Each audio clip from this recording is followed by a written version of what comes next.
Good morning, everyone, and welcome to the final Virginia SBDC's webinar on online marketing, predictions for social media, mobile web, and cloud-based computing in 2012. Our presenter today, which we're thrilled about, is Ray Sidney-Smith, who is the president of W3 Consulting, a Washington, D.C. based consultancy providing small businesses, nonprofits, and small to solo law firms throughout the United States with practical approaches to business development using web and digital technologies. Ray often is hired to speak to economic development authorities, chambers of commerce, SBDCs, and small business advocacy organizations to speak on a myriad of management, web, and digital technology topics. So welcome, Ray, and thank you for joining us today, and we're all very anxious to hear what you have to say. Well, thank you very much, Tracy, and thank you to the Virginia SBDC for having me this morning, or this afternoon in a little while. So I just wanted to start off with a wonderful quote by the great William Gibson. If you don't know who he is a science fiction novelist, and I'm a fan of his, and he was the one who actually coined the term cyberspace. So William Gibson, cyberspace, and he said, "The future is here. It's not just widely distributed yet." And what he meant by that was that the future is here, we just don't see it yet as a greater population. And that's that technology, as it advances, will allow us all to be able to have access to the here and now faster, okay? That is that everything that's out there, there's lots of data out there, we just don't have access to it, okay? But the more access we have to it it means that time will sort of speed up for us. We'll have access to that faster and more appropriately during our everyday lives. So as I'm talking about things today, that's really what I want you to get, is that the future is here, and that, you know, the more access we have through technology, whether that is through, you know, new media, mobile technology, as well as cloud computing technology, the more we have access to those items, and the more your audience has access to those items, the more you'll be able to communicate with them in closer to real time than ever before. A couple of items that I just wanted to note is that if you are on Twitter and you want to go ahead and send questions after the webinar, or if you want to make mentions during the webinar, go ahead and send those at W3 Consulting, and go ahead and hashtag this webinar as Future Web SMB for small business. And so Future Web SMB is the hashtag for today. So today we're going to be talking about social media marketing as is relating to traditional media and new media strategies. We're going to be talking about the mobile web and really what's happening today and what to expect in the new year. And then as well, we're going to be talking about cloud computing and really what cloud computing is and why small businesses and how small businesses can actually implement it today versus any other time as the technology develops. We're really in its infancy, but there are things that small businesses can use today, if you're not already using it, to be able to make inroads. Okay? So first and foremost, I want to talk about social media marketing as it relates to new media and traditional media. Social media marketing is, of course, using social media as a means for communicating with your audience. You can think of social media marketing for small businesses as being the spark that makes people want to talk about your content. So we know that 80% of the content that you create on the web, actually 80% of the content that's created on the web is created by your customers, not you. You create only 20% of the content, and your customers actually create 80% of them. And so you need to create the best 20% of the content so that your customers want to create the other 80%. Okay? So we know that in social media, you want to be going out there and just inspiring people to talk about your brand, your products and services, to talk about you, okay? So you want to get them to talk about you. You don't want to talk about you. So go out there and you know, plant those seeds that gets your customers, your target audience, to go ahead and talk about you, talk you up, and make your brand special to the rest of the world, to the people in their networks, okay? But we know that over the last couple of years, we have had traditional media, you know, and here I'm showing the New York Times, the new New York Times building, the new headquarters, the global headquarters in New York, And they have a stronghold on a lot of media. And what we know is that traditional media still works in a lot of environments. Okay, so we're talking about regular publicity. That's press relations, going out there and meeting hands with journalists, and going ahead and using social media to go ahead and make those connections as well. So don't give up on traditional media in the traditional ways. Just use social media as a means for being able to connect to those people. So you're going to see that journalism in general has sped up leaps and bounds, and they're now incorporating social media into almost every latitude of their every strata of their business. And so you can see journalists who are adopting and using social media. They're using social media on their mobile phones and on their smart tablets, and using and incorporating readers, like the Amazon Kindle, as well as ebook readers, to be able to syndicate their content out to those things, and the iPads and so forth. So make sure that you're using the technology to just be aware of how your target audience is consuming that data. Because if you don't have public relations, arms out there talking to the journalists, you're missing a huge avenue of potential marketing support that you're not getting, okay? So traditional media is still out there. You just have to work with them using the tools that they have available to them. So the one thing is going out there with publicity. The other item is going out there and making sure that you understand the new concept of the second screen.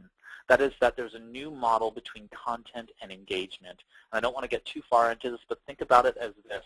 The second screen is I'm watching television, and I have my mobile phone or my laptop or my smart tablet, my iPad or Zoom or whatever it is sitting next to me.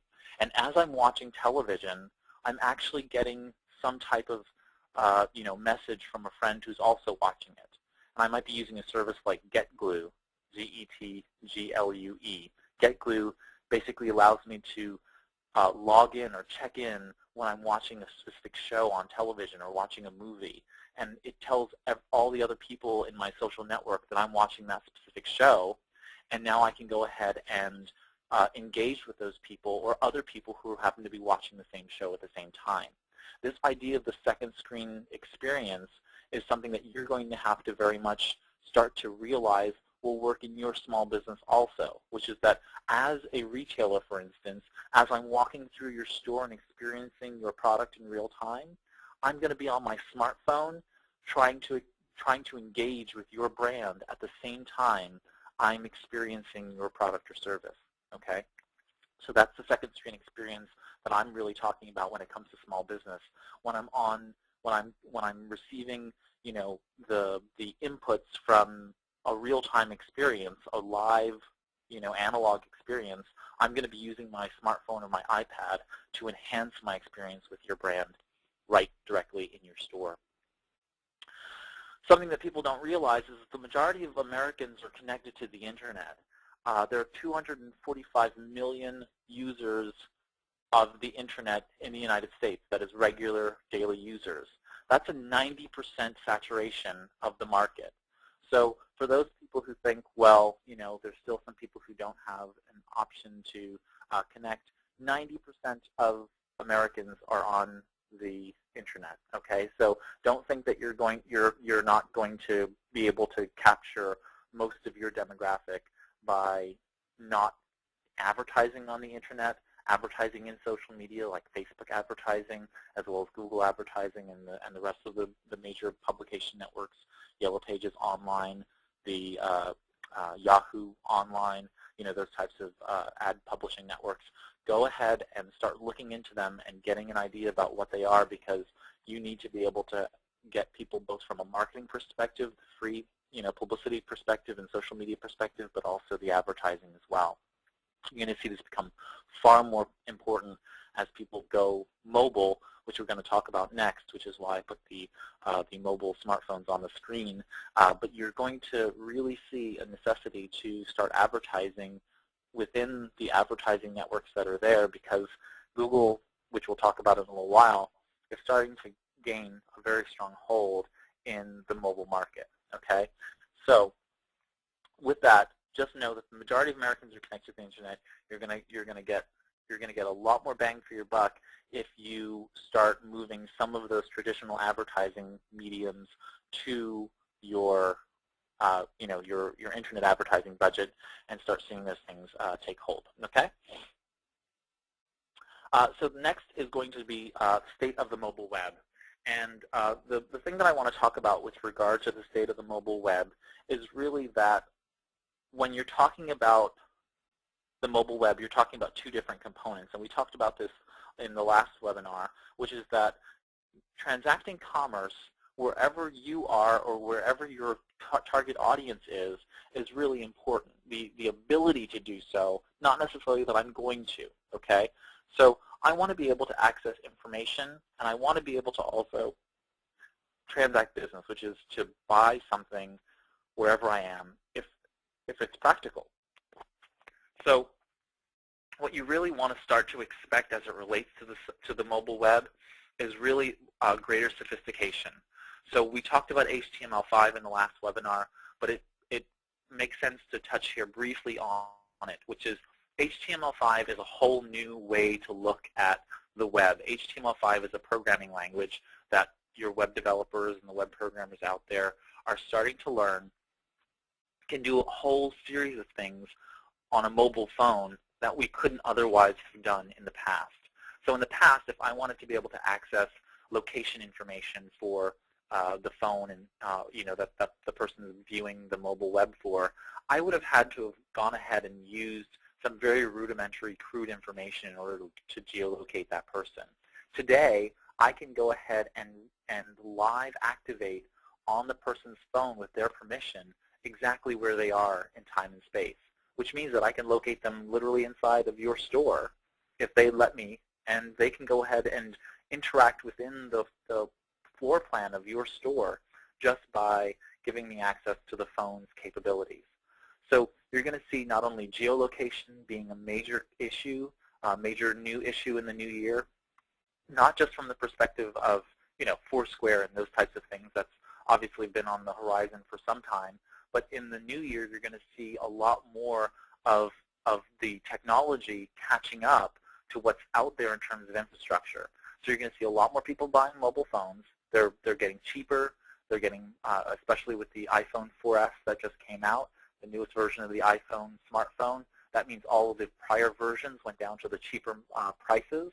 So now if you can buy a smartphone for $50 or $99, whatever the particular deal is they have going on in the day, you're going to be able to get into the market and buy a smartphone. We're finding that a lot more people are buying Android-based products. That is, that the Android operating system that runs the Android phone. So if you have a Droid X or an Incredible or something like that, you're capable of going ahead and having that software on other things. We now have the Chrome OS, which is the Google operating system that runs on your notebook, and it's just a browser. So you have all of these capabilities of being access to the mobile web now when you're out there, in real time with friends and so forth. And you're going to find that people want that, again, going back to that second screen experience, people are going to want that mobile experience while they're attending live events. And so you're going to see more and more live events as well as virtual events starting to come together. That's because the mobile web is also going video. So if you start thinking about the mobile web in terms of more real live experience and more virtual experience happening at the same time, you're going to see that develop over time. And then the final thing is really, talking about geolocation. I'm showing a Google Maps map on screen, but the reality is that that's really what you want to start thinking about, is getting yourself on Google Maps in as many ways as possible. So almost every product that Google has out there allows you to be able to go ahead and locate your own business on there. So that's Google Places, using Google Maps itself, and making sure that the right information about you is showing up in Google Places within Google Maps, as well as Google Images if you don't have a Google Images account, Google Picasa account. So you go into Google Picasa and make sure that any pictures you're taking and using in Google Picasa are there. Flickr as well, going ahead and placing pictures in Flickr and making sure you geolocate them, because those images will get syndicated into the Google Maps world as well. A lot of people are using Google Maps as the foundation for their ability to engage with content. You know, they type in a search into Google and they find a particular item. They're really going to find that, you're going to find that information on people's mobile phones more and more today. Google has spent a lot of time working on Google mobile products, especially mobile web. Now there's on all the smartphones, they have the ability to take a picture of something and have it analyze the picture in real time and tell you other items that are located near you in real time based on the picture that you took. So you're getting a lot of sophisticated stuff happening in the mobile web. My thoughts to small business owners are not so much to get overwhelmed by what's on the horizon, but to really spend the time to learn about what a tablet is, what a smartphone is. If you don't have one, that doesn't mean you have to go out and buy one. But I really would recommend that you go down to your local mobile or cellular telephone company and a service and go look at the various phones that are on display. Play around with them. Get used to what the consumer experience is when they're in a particular retail setting. And I think that if you go to Verizon or an AT&T store or whatever, any of the other major phones out there, Sprint and so forth, you can go ahead and walk through their stores and literally experience what your consumer may experience as they're walking through a space with one of those smartphones in your hand. So, you know, take the smartphone off the display and actually go ahead and play with it. See what products they have. Software they have on the desktop, on the screens, and try them out. Ask the various salespeople there what the products can do within their space, because you know they're gonna know best how to sell you on what is going on in that space using the phone itself. So you can then get ideas about how your customers are going to be able to use that software in that space as well. So definitely going out and checking the smartphones, going to the Apple store, for instance, and playing around with the iPhone, going to the Verizon store and the AT&T store and playing around with the Android-based phones and Blackberries and so on and so forth. And then learning about tablets, I would say, you know, ask people in coffee shops. You'll see many, many people in coffee shops who will have an Apple iPad or another type of netbook or some other type of mobile device or a tablet in their hand, and they'll be playing around with them or doing actual work.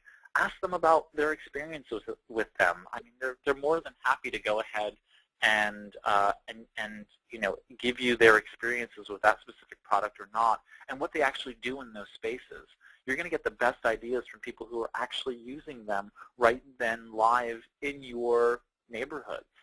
So if they say to you, oh, well, I always come to the coffee shop because it has free Wi-Fi and I check in to the location that's there, well, you may want to think about starting to use Foursquare and specifically target, you know, tips out to people who are showing up in your area that are going to the coffee shop nearby, because those are small business owners who are solopreneurs who are doing work on their own, and if you're B2B, that makes a lot of sense.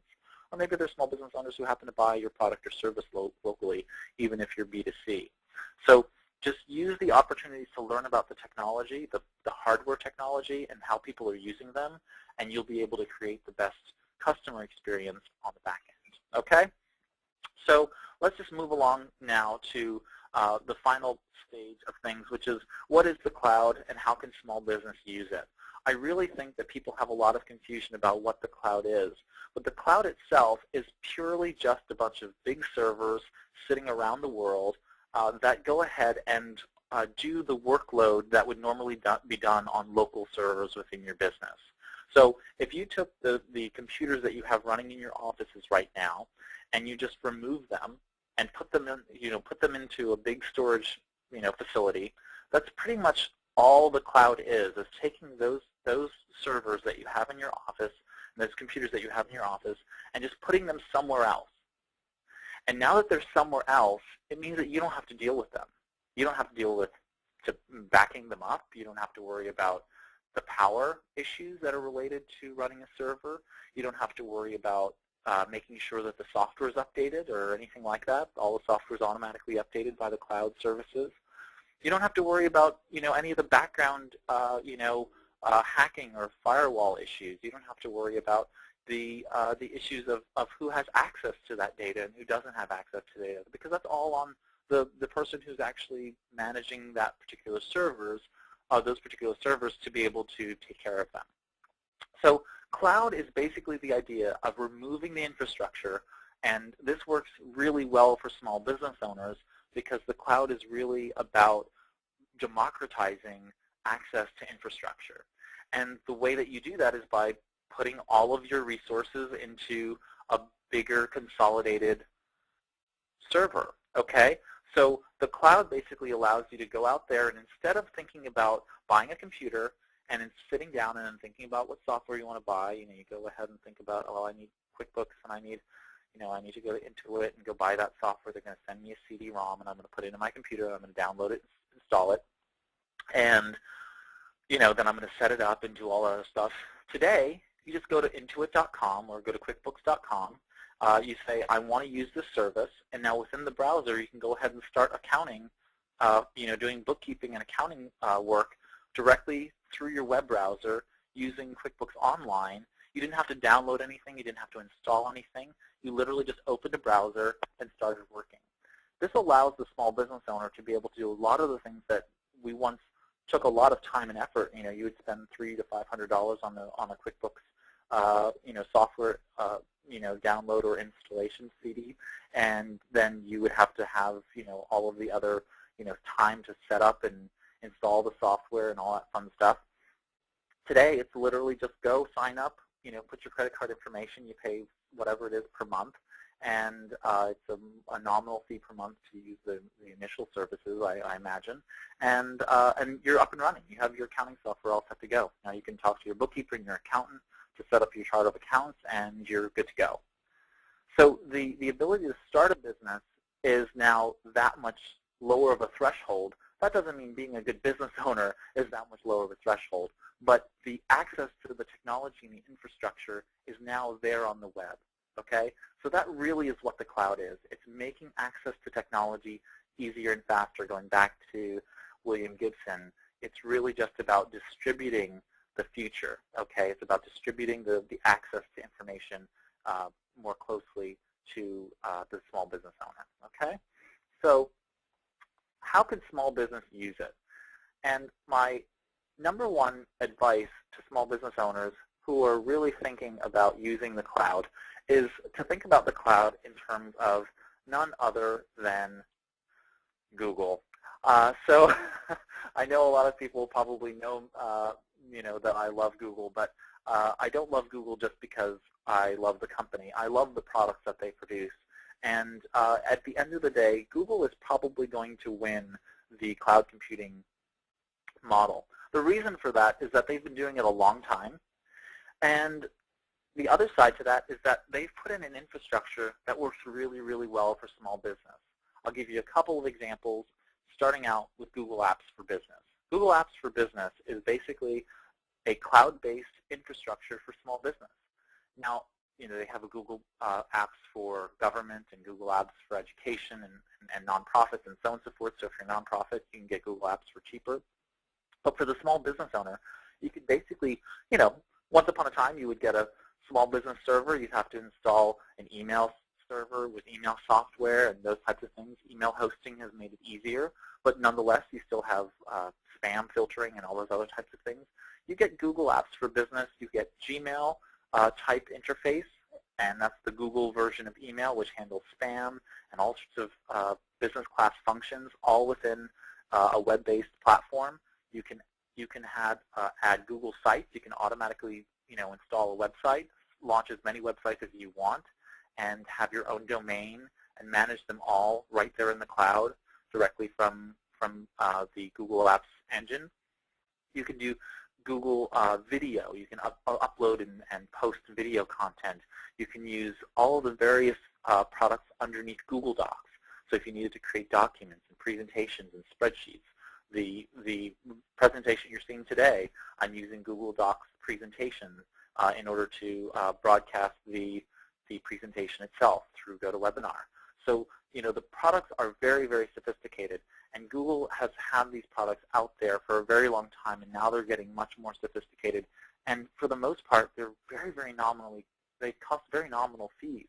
In this case, Google Apps for Business at its most basic, which is if you're a solopreneur, you're paying zero, nothing. It's free. If you go up to another user license and you want to do some other sophisticated stuff, the premium accounts are about $50 per year. Okay, so it's less than $5 a month to get the full access to the Google Apps for Business, and then it's per user per year. So as you grow, if you grew to 5 people, you spend $50 per year per user. So you get all of this infrastructure within Google Apps for Business.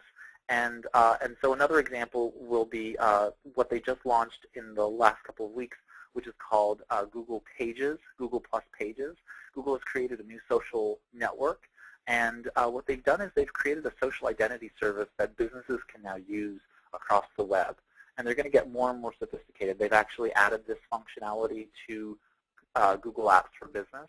So as a Google Apps for Business user, you can go ahead into the Google Apps for Business, enable Google Plus, and now you and your employees can have a Google Plus page and Google Plus users within the network. So you can go ahead and broadcast information and marketing about your business through your normal native infrastructure that is running your business. So if you have spreadsheets and you have all those other things running in Google Docs, you have your Google Plus icon in the top left-hand corner of your screen, and you can go ahead and access all of that information right along the way. So you have a lot of power. The other item that I would say that's going to really, really work well for you is access to different types of media, and that being pictures and video and those types of things. Once upon a time, you had to house all of those things on your own servers. Google has given you the ability to go ahead and put those into the cloud and not only share them with high degree of sophistication, but if you wanted to put audio and video and images and other types of content on the web, you have the ability to do that. So I think that for the small business owner, really looking into the various Google products, Google has about 500 plus products and services, from Google Foundation, which is a huge nonprofit organization trying to conquer huge world problems, to Google Plus and Google Plus One. So there's all sorts of things that Google is doing for small business. So look at Google, really look into what they're doing. The Google AdWords, their advertising platform. My one recommendation is to not use Google AdWords Express. It's a far too expensive platform, but if you're going to use Google AdWords, go ahead into the Google AdWords platform and check it out. And really start looking at Google. They're going to start making a big, huge inroads into small business in the next year or more as they put out new things. They have Virginia Get Your Business Online. So if you haven't heard from the Virginia SBDC about that, go ahead and go to virginiagetyourbusinessonline.com and check out their information on getting and using Google AdWords, Google Analytics, and setting up your website and so on and so forth. So with that, I'm going to turn this back over to Tracy, just once again mentioning to everyone that if you have any questions or mentions or anything like that, go ahead and send them at W3 Consulting on Twitter. Go ahead and hashtag that FutureWebSMB, and I'll be answering your questions there. Well, thank you, Ray. At this point, we really have allocated time to answer questions from the group. You can either do that by typing your questions in the question field, or if you raise your hand, we would be happy to unmute your microphone and let you ask questions that way. And while we're waiting for questions, I will let everybody know that Google just launched a new product, I believe yesterday, called Google Music. It gives you access to 20,000 pieces of music for free. And I think this is going to be really, really awesome for democratizing music. And so they're going to challenge iTunes, Apple iTunes, and so forth. All right, Ray, we do have a question from June Lee. How long normally is needed for social media if the goal is to make benefit for you in 3 months? June, do you have a microphone that you could go ahead and ask that question? I'm not sure if I understand. She doesn't. Okay. Are you looking on return on investment? Go ahead, Ryan. Yeah, she's looking at return. I think for 3 months, you're looking at going ahead and doing some advertising as opposed to social media. I mean, I don't think 3 months is long enough for you to plan to get yourself into social media.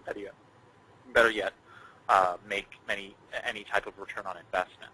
I mean, again, social media is a new way of thinking about business marketing. It's about putting, like I said at the beginning, this is about planting seeds so that they can grow. And plants don't grow overnight; they take time. And so you need seasons in order to allow social media to foster and build your brand for you. Again, you're planting those seeds so other people can start to water it and get it going. Okay, so you're putting a lot of trust and transparency out there into the world for other people to help build you up. We live in an interconnected society, and you want to give people the opportunity to connect with you and help bring you up by offering them good information, good resources, your help through your business. And so it does take time. So I would imagine that social media wouldn't be an avenue. I don't think that you shouldn't start it. I think you should start it no matter what. But if you were thinking about a 3-month time frame, I would really think about Facebook advertising. I would think about going ahead and looking at LinkedIn advertising if you're in a B2B market. I would think about seeing about advertising on Google AdWords and the Google AdWords network within, so Google allows you to be able to search to advertise through YouTube, video advertising, AdWords through the mobile called AdMob, and then all of the various other networks that they have available to put advertising in. So I guess our follow-up question was how long is needed? Can you give an estimate? How long is what? How long is needed for social media? Seasons? How long should you be trying out each of these campaigns? Oh, okay, yeah. So I say always a minimum of 6 months of execution time. So spend as much time as you need. I mean, not too long, but enough time to plan out what you're actually going to do. Create a marketing calendar, and try and plan out 6 months at the minimum to about a year's worth of time. And what I mean by planning is just broad-based themes. This month I'm going to do X, next month I'm going to do Y, and the next month I'm going to do Z, and start interacting with people and creating a plan for yourself in terms of what you're going to do. And usually within 6 months to a year, you're going to start to see the fruits of your labor. If you're doing the right things, you're going to start getting the right benefits out of it, which is you're going to get stronger brand presence, you're going to get more people interacting with you, and that means getting people buying from you, because you're communicating with people. So I'd say 6 months to a year. Okay, great. I'm going to unmute Ginger's microphone. Ginger, go ahead and ask your question. Okay, not sure if this mic works. Can you hear me? Yes, we can. Yes. Oh, great. Thank you. Thank you for the presentation, Ray. I just wondered, and I beg your pardon, I'm going to mute my son's video for a second here. If you can give any examples of any negative outcomes from social media, like if clients or people who are accessing what you're putting out there are able to comment or make negative comments or perhaps untruthful statements. Have you noticed anything like that? And if so, how would you handle it? Okay, great. So I honestly have not seen too much of that outside of the tech industry. So if you work in the tech world, I have a different answer for you. If you work in the rest of the world, that is, you don't work in my world, you see very, very little of what we call flaring. Okay, so flaring is the idea of going out there and just making ad hominem attacks against businesses or making untruthful statements and those types of things. So it's a very, very limited world. We just don't see it very much. Not that it doesn't exist. There's probably anecdotal evidence that exists, but I haven't heard of it, and I speak to lots of small business owners every day about this stuff. If you do come across that problem, there are two different issues that you deal with in crisis communication when it comes to these issues. If someone makes an untruthful statement, you must proactively go out there and regularly monitor your brand online and respond to them. Respond with the truth, and that just closes the issue. okay? And you know, the end result is that you'll see the person's response and then your response right next to it that will say, you know, this is untrue, and if you can provide evidence publicly without, you know, doing anything that challenges confidentiality and so forth, go ahead and do that. And you've pretty much closed out the issue, because anyone who's going to see that particular item is going to go ahead and do that. The next step beyond that is to go to the webmaster for the website where that person published that comment or made that post, and ask them to go ahead and remove it because it's untrue. And that way you can provide them that information privately and confidentially, so that they can see that isn't true, they did post that untruthfully, and they can take the false information off of there. If the information is true, that is, you're a small business and you made a mistake and you have an angry customer, do what any good small business owner should do, which is fess up, be responsible, take credit for your actions, and make it publicly known how you fixed it. There's nothing better for me to say to a client online, yes, I messed up, but, or and, I'm going to fix it, and this is how I'm going to fix it. Because what it tells everyone is that I'm human, first of all. Two, I'm fixing the problem. I didn't just let it fester. And then three, my business is improving. My business is ever improving. And that's a good thing for people to see about a small business, is that, you know, everybody starts out where they start out. You can't know everything or do everything for everyone. But when someone has a problem, they know that you're going to fix it. And that's really the true test of a great small business in social media, and I think across all media, which is to see a business that you know is going to do a great job generally. But when they mess up, or when they make that mistake or that error, they're going to know how to fix it. And they're going to know how to roll with the punches and come back strong.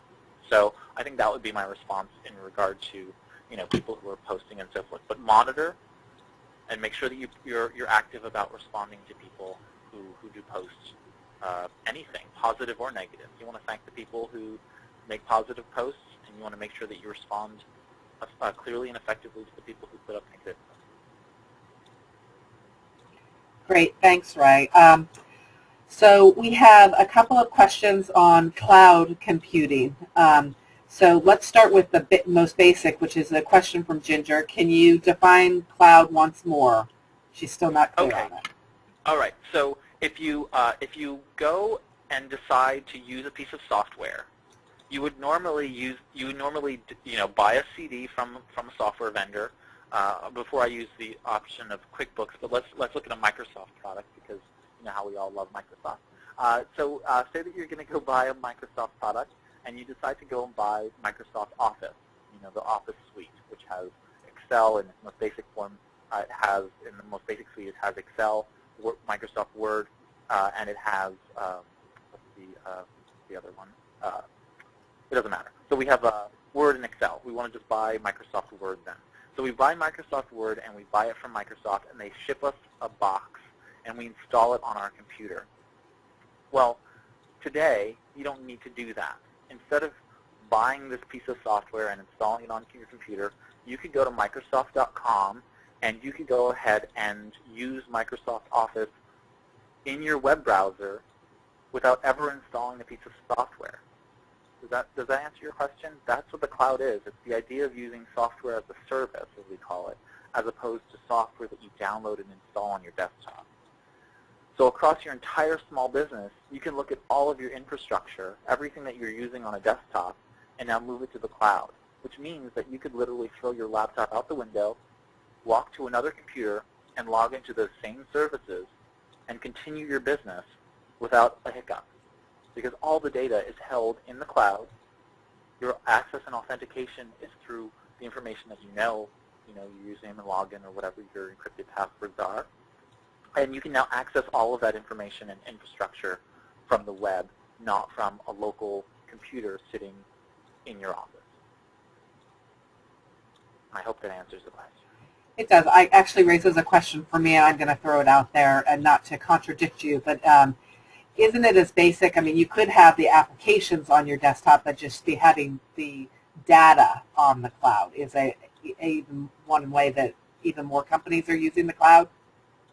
Yes, more enterprise companies are using the cloud as a means of holding and hosting their data only and using the software locally. For instance, if you were continuing to use Microsoft Word and you weren't necessarily all that comfortable with Google Docs yet, the interface, you could use a product that Google has created called Document Connect. I believe it's called Office Connect, I think. And Office Connect is a free downloadable software, and what it does is it pulls all of the documents that you're using in Microsoft Office into Google Docs, and you can share and collaborate on a document within Microsoft Word with your other team members. So your secretary or assistant, your business partner, whomever you're working with, you can work with that person on that same document in real time live. So your data is stored in the cloud. It's a web service, and so it allows you to be able to do that. There are all sorts of cloud-based web services, but that in and of itself is that's a hybrid, as we call it, but is not true cloud computing. True cloud computing is a web browser and you. So the web browser and you is all that's necessary for the cloud to truly be what it is ideally. Hybrid, you're absolutely right, Tracy. You can use all sorts of layers of that. So backup systems where you back up your data to the cloud, and that's all you use. Instead of backing up to a hard drive in your office, you back it up to an online backup service on the cloud. If you just host all of your documents on the cloud, as a backup, you can do that as well.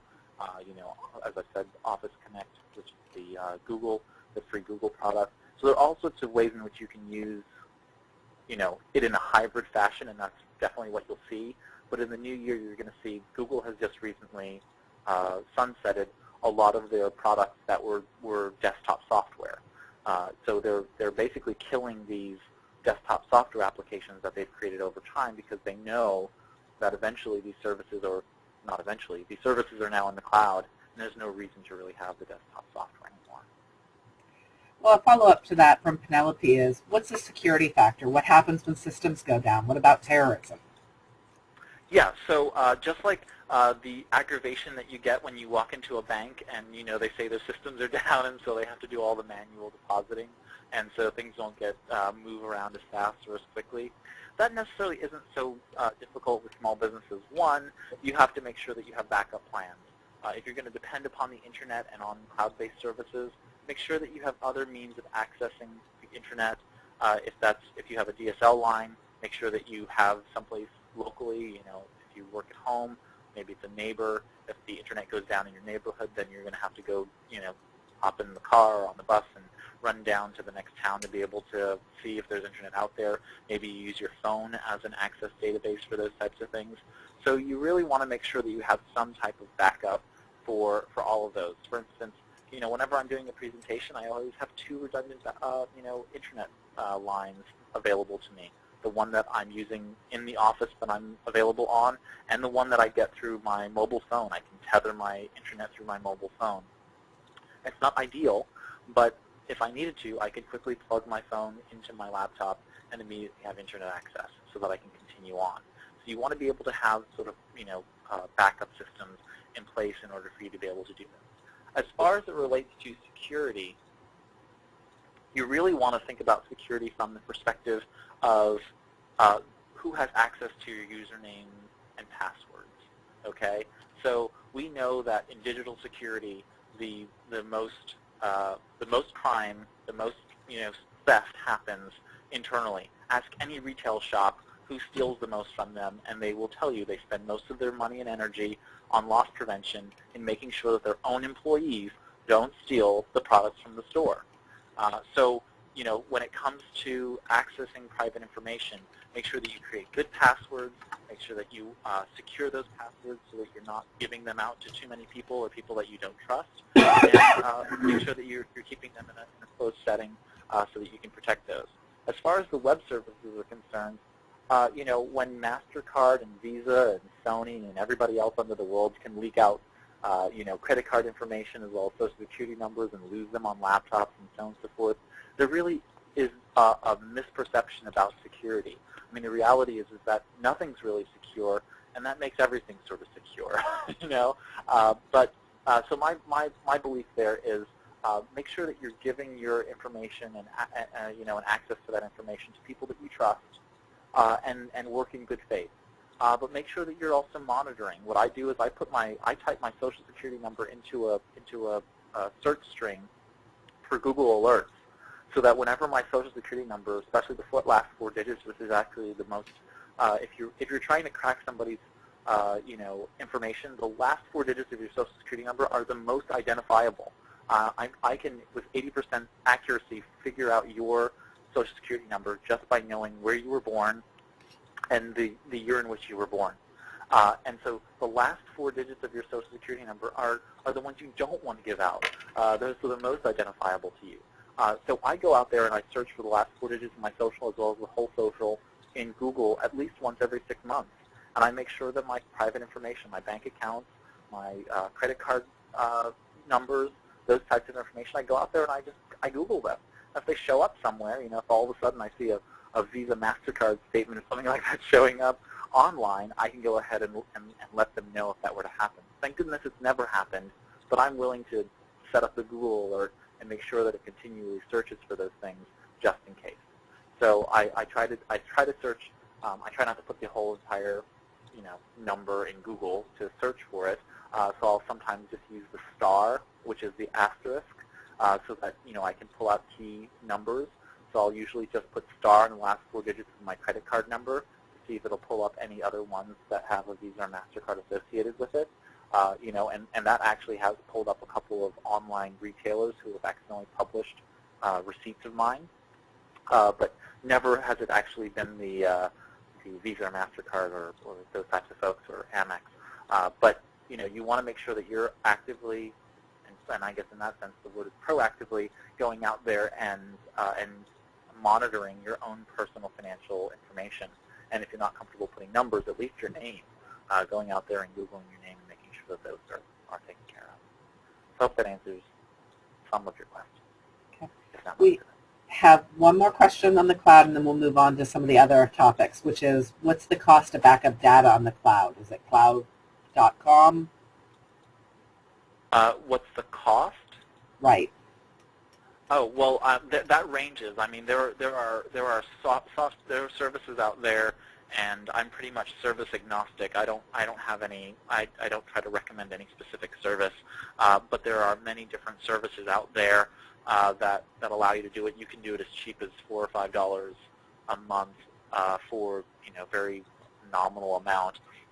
The one that I will recommend is a service called Dropbox, and Dropbox is free for up to 2 gigabytes. And it's a very wonderful service. I would go ahead and check out Dropbox and download the software. It puts a desktop icon on your desktop, and you can literally just back up your stuff to Dropbox very easily. So Dropbox is one option, but there are all sorts of other companies out there. Mozy, M-O-Z-Y, is a great company out there that does a good job of it. But again, I don't particularly like to recommend too many products, but I think that. What search term would you use if somebody were to go out looking for all the products out there? Oh, I just type in online backup. There you go. Online backup, and you'll get many services that are available. But the standard one, the ones that I would trust, I guess that's a better one. The better one I'd be comfortable answering. The ones I would trust are the ones by Carbonite, Mozy, any products that are created by Symantec and the security firms and those types of guys, and Veritas. Those types of security firms that also have online backup services are usually pretty good. Right.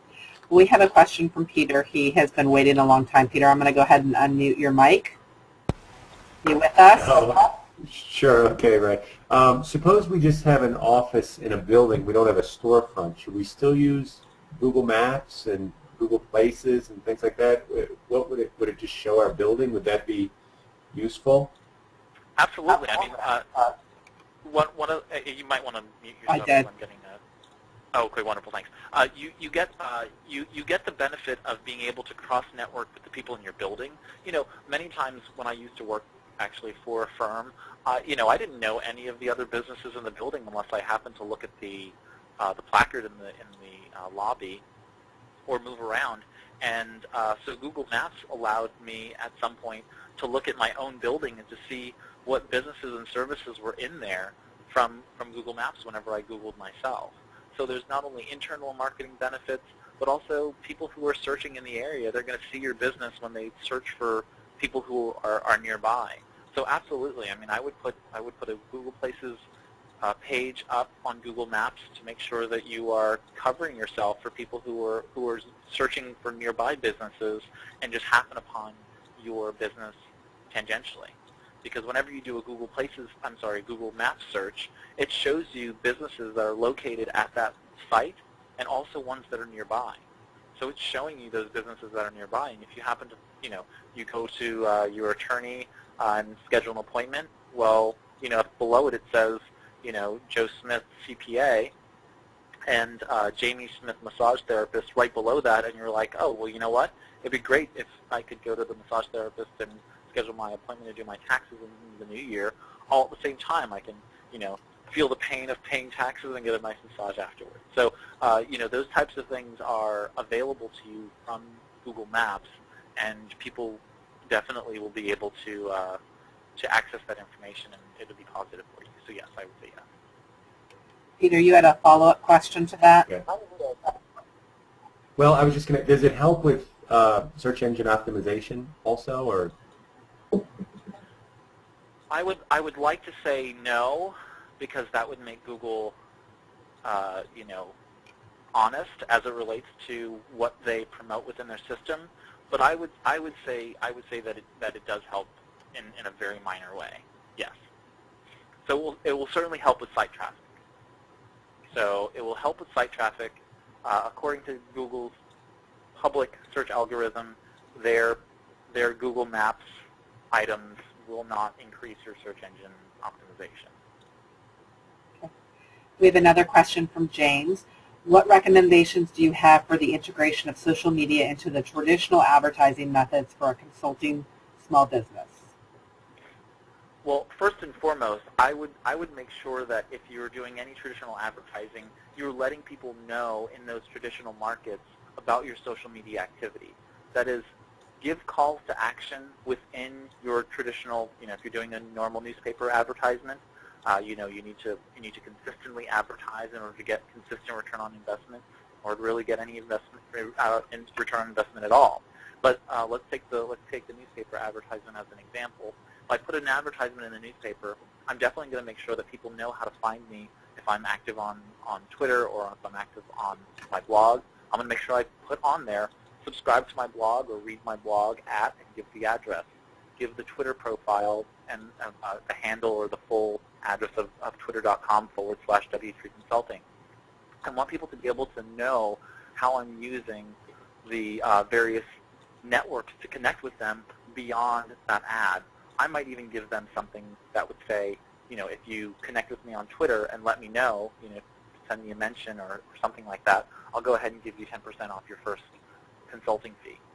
So that you know exactly where you're getting the business and how they're connecting with you, because you're giving them an active process in order to follow, in order to prove where they're coming from. So you get lots of opportunities to be able to engage with social media in that fashion. If I were doing a radio spot, I would definitely mention, if I had a podcast, I would probably mention a radio spot, because the person who's listening to the radio is probably someone who likes audio content, and so therefore I can go ahead and tell them about my audio podcast. If I had a business that was image dependent, I would go ahead and let them know in my radio spot about my image gallery and how to find that. And I would probably make a very easy way for them to find that. I would say w3cinc.com/photos and have them be able to go to that website and see photo galleries that were associated with my consulting services. So those would be areas in which I had. Do you have any other specific questions you can ask, and Tracy can ask those? That was excellent, and thank you for that okay. piece. We have one more question on the Google Places from a different James, which was, would you recommend a home-based business have a Google Places page? Well, I would recommend a Google Places page for every business, where you actually place the Google Places page is unfortunately one of those things you have to do for purposes of receiving confirmation. So Google will go ahead and call you at that location, and I think they send you a confirmation code, a verification code that you can plug in, or you can send it by mail. So they'll send you a snail mail postcard or letter letting you verify the Google Places page. So you do have to put in a location. As far as publicizing the location, you don't have to put any hours of operation for the location or anything like that. So you can sort of play off of the system to, gauge how much public or private information you give about your home-based business. I still say that, as a home-based business, most of your business is coming from a 5-mile radius.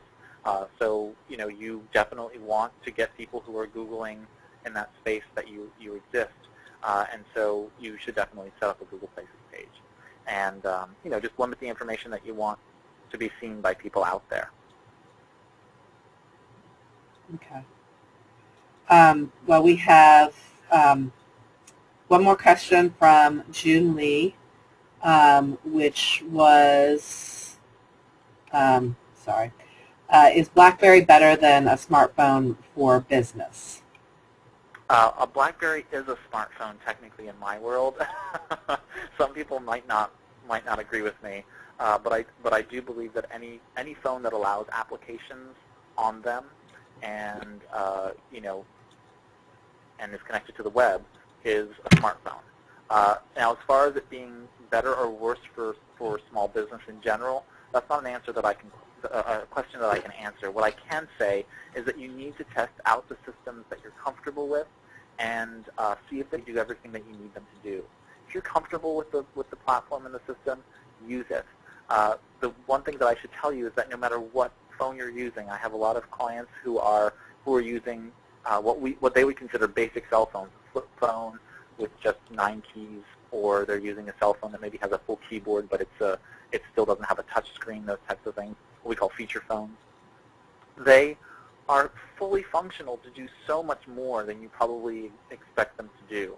So when you're talking about smartphones, the smartphone will be able to do pretty much everything you need to do as a small business owner. What you want it to do is where preferences between an iPhone or an Android-based phone or a BlackBerry or Palm or anything else like that will become an issue. So I would say if you have a BlackBerry and it's working, it's in full working order and good working order, then you are okay. If you want to go and use an iPhone is technically a consumer-based product. And I know a lot of businesses use them. I have an iPhone myself that I use for business as well. And it does everything I need it to do. But technically, it's a consumer-based product, so you should really think of it in that perspective. BlackBerry is an enterprise product built for large numbers of teams and so on and so forth. So if you decide to use it as a small business owner, there really is nothing built specifically for a small business owner. Android is probably the closest product that is something that can actually be a small business product because it allows you to one, buy it at a reasonable price. Two is to have it on any phone that you want that's a smartphone, not the iPhone because they have a locked system.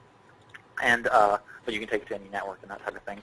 And it also is available on tablet computers and so forth, so you can actually use the same system across multiple software systems. For the Apple iPhone, you can only use that across their products. So you can use it on the iPhone, which is the iOS 5 currently, iPad 2, and the iPod Touch. So I would say whatever you're comfortable with, go test them out. Literally go to the store, check them out, like I said earlier, and feel around for what you're comfortable with. It really doesn't matter what system you have. Well, thank you very much, Ray. We have run out of time. Again, thank you everyone for joining us this afternoon. I do want to point out that Ray is available to do one-on-one consultations about your social media or online marketing for your company. All you need to do is get in touch with your local SBDC network, or you can contact me directly at tnayar@gmu.edu. Again, Ray, thank you very much for your time this afternoon. Thank you very much.